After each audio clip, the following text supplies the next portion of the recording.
Assalamualaikum warahmatullahi wabarakatuh. Para peserta didik kelas 9, apa kabar? Mudah-mudahan kalian sehat-sehat aja ya. Mudah-mudahan kalian dalam keadaan yang baik-baik aja. Dan mudah-mudahan kita semua yang sedang menonton video ini diberikan kesehatan dan rezeki yang melimpah dari Allah Subhanahu wa Ta'ala. Senang rasanya ya kita berjumpa kembali di pembelajaran informatika ini bersama Bapak Trianto Bagas. Senang juga rasanya Bapak bisa memberikan materi-materi yang bermanfaat untuk kalian semua. Oke, kalian sudah sarapan, kalian sudah mandi, itu artinya kalian sudah siap untuk belajar ya. Ya, pada kali ini kita sudah masuk ke dalam subtema yang baru, yaitu materi mengenai CMS ya, Content Management System. Nanti di video kali ini kita akan belajar apa itu CMS, kemudian jenis-jenis CMS, dan juga kelebihan dan kekurangan dari CMS itu sendiri. Dan Bapak harap kalian tonton video ini ya sampai habis, jangan di skip ya. Karena apa? Agar materi-materi yang Bapak sampaikan ke kalian bisa terima dengan baik. Oke? Oke, baik para peserta didik kelas 9, tampak pada layar ini adalah skema atau bagan pembelajaran kita ya. Di subbab 2 ini ada Content Management System atau CMS. Nah, di skema ini kita sedang mempelajarinya ya. Tujuan pembelajaran dari materi kita hari ini, yang pertama, siswa mampu menjelaskan pengertian browser. Kemudian yang kedua, siswa mampu menyebutkan browser yang ada. Yang ketiga, siswa dapat mengenal CMS. Nah, pada poin ketiga ini kita sedang mempelajarinya. Kemudian poin yang keempat, siswa dapat membuat blog sendiri. Nah, pengertian CMS itu apa ya? CMS itu merupakan singkatan dari Content Management System. Pengertian CMS adalah sebuah paket software atau program atau sistem yang mengatur sebuah konten yang berbasis website ya. CMS mungkin bisa diartikan juga sebagai framework atau kerangka kerja sebuah konten siap pakai. Nah, dengan adanya CMS ini, pembuatan website akan lebih mudah ya. Bahkan orang awam sekalipun yang tidak mempunyai basic pemrograman itu bisa ya membuat website. Karena CMS merupakan sistem yang sudah terstruktur dalam penataan data dan file-filenya dengan baik. Misalnya apa? Misalnya database, tampilan halaman, dan tampilan halaman admin. Nah, fitur yang ditawarkan oleh CMS pun dapat dimanfaatkan dengan lebih mudah tanpa harus kebingungan memikirkan codingan atau script programnya. Nah, gimana? Paham nggak kalian? Kalau masih belum paham, kita ilustrasikan aja ya. Kalau CMS itu sebagai mie instan ya. Dan ceritanya, kalian ingin makan mie rasa rendang. Pertanyaannya adalah, apakah kalian harus pergi ke pasar dulu buat beli bumbu rendangnya? Apakah kalian harus meracik dulu bumbunya supaya mie yang kita makan itu bakalan jadi rasa rendang? Tentunya enggak ya. Kita tinggal beli aja mie instan rasa rendangnya, kemudian dimasak. Kita nggak perlu repot-repot lagi meracik mie supaya menjadi rasa rendang. Nah, pun sama jika kita mau mie dengan rasa yang lain.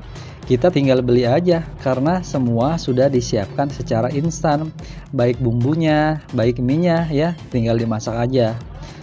Nah, seperti itu konsep dari CMS ini. Instan dan tinggal pakai. Layaknya mie instan. Laper-laper deh kalian. CMS memiliki fungsi utama untuk mengelola dan mengembangkan konten secara lebih fleksibel, mudah, dan cepat. CMS merupakan jalan terbaik untuk membuat website secara instan. Nah, kemudian di sini ada jenis-jenis CMS. Yang pertama, CMS untuk personal ya, atau untuk pribadi. CMS ini biasanya digunakan untuk membuat website personal atau pribadi. CMS yang umumnya dipakai untuk membuat website personal itu ada WordPress, ada Joomla, ada juga Drupal ya. Nah, WordPress merupakan salah satu aplikasi open source. Kalian bisa lihat ya, tampak pada layar ada simbol WordPress. Nah, WordPress ini merupakan salah satu aplikasi open source ya. Artinya open source adalah bisa dimodifikasi sesuai keinginan pengguna ya. WordPress CMS adalah perangkat lunak yang mendukung sistem pengelolaan konten pada website. Dengan menggunakan WordPress, kita bisa tuh memanajemen berbagai aktivitas konten, mulai dari pembuatan dokumen, pembuatan desain, hingga pembuatan artikel terbaru. Nah, kemudian setelah WordPress ada Drupal ya. Drupal merupakan aplikasi open source yang tergolong dalam CMS juga ya. Meskipun penggunanya masih sangat sedikit kalau kita bandingkan dengan WordPress ya.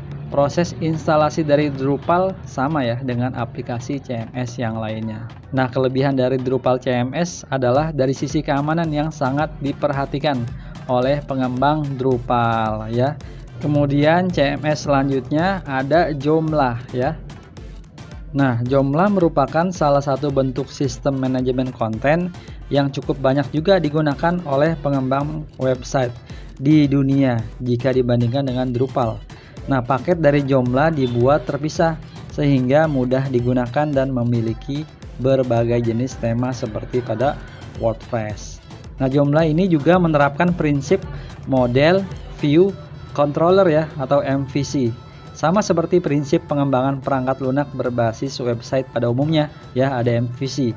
Keunggulan dari Joomla adalah terletak pada sistem manajemen user yang tersistem, sehingga proses pembuatan konten seperti blog, seperti artikel, atau laman situs dapat dilakukan dengan cepat dan fleksibel. Kemudian yang kedua ada CMS untuk toko online atau online shop ya. Nah, CMS ini biasanya digunakan untuk membuat website online shop. CMS jenis ini adalah untuk membuka sebuah website yang menjual produk barang dan jasa. Biasanya CMS yang umumnya dipakai untuk membuat website online shop ini adalah PrestaShop, Magento, Drupal, dan lain-lain. Nah, kemudian selain CMS untuk membuat personal dan online shop, ada juga CMS untuk membuat forum. Nah, bagi yang ingin menciptakan sebuah forum, biasanya CMS yang digunakan adalah PHP BB, PBulletin, dan lain-lain. Ya, kemudian kelebihannya apa ya jika kita menggunakan CMS? Yang pertama dari segi waktu ya. Dari segi waktu pembuatan website tentunya lebih efisien jika menggunakan CMS. Jadi pengguna tidak perlu lagi merancang, mendesain, lalu mengcoding ya. Itu memakan waktu yang cukup lama. Kemudian yang kedua dari segi biaya. Banyak CMS yang menyediakan layanannya dengan gratis tanpa dipungut biaya apapun. Bahkan saat ini sudah banyak yang open source, artinya bebas dimodifikasi oleh siapa saja sesuai dengan kebutuhannya. Yang ketiga itu mudah digunakan. Jadi pembuat website dapat memperoleh panduan atau dokumentasinya dalam menggunakan CMS di masing-masing websitenya. Kemudian dari segi tampilan, banyak tampilan yang disediakan ya. Pembuat website dapat memilih tuh dan menggunakannya secara maksimal untuk mempercantik halaman website ya yang dibuat. Nah, ada kelebihan, ada juga kekurangan. Kekurangannya apa ya dalam menggunakan CMS? Nah, kekurangannya yang pertama itu keterbatasan fitur. Fitur yang ditawarkan oleh CMS itu beragam, tetapi tidak semua fitur dibutuhkan oleh pengguna. Atau sebaliknya, fitur yang diinginkan pengguna tidak terdapat pada fitur CMS yang disediakan. Kemudian kemiripan websitenya ya. Kemiripan tampilan ini akan ditemukan ya pada beberapa website, bahkan nyaris sama persis. Hal ini terjadi karena pengguna CMS itu sudah terlalu banyak. Jadi kalau misalkan kita memakai CMS itu ada kemiripan lah dari segi tampilan websitenya. Kemudian dari segi keamanan. Nah, karena sifatnya gratis dan dipakai banyak orang, maka aplikasi ini sangat rentan keamanannya ya. beberapa pengguna CMS juga pernah mengeluhkan websitenya terkena hack atau peretasan website. Baik para peserta didik kelas 9, barusan kita sudah mempelajari mengenai apa itu CMS, kemudian jenis-jenis CMS, dan kelebihan dan kekurangan dari CMS itu sendiri. Mudah-mudahan kalian paham ya apa yang barusan kita pelajari. Kemudian seperti biasa ya, tugas Bapak sudah lampirkan LKPD yang kedua. Nanti kalian cek di Google Class kalian baca instruksinya, baca dengan benar, baca dengan baik dan seksama. Kemudian ikuti aja instruksinya ya. Kemudian kalian kerjakan tugasnya. Oke? Dan jangan lupa jika video ini bermanfaat untuk kalian, jangan lupa klik subscribe, like, komen, dan share-nya ya. Itu saja yang bisa Bapak sampaikan. Wassalamualaikum warahmatullahi wabarakatuh.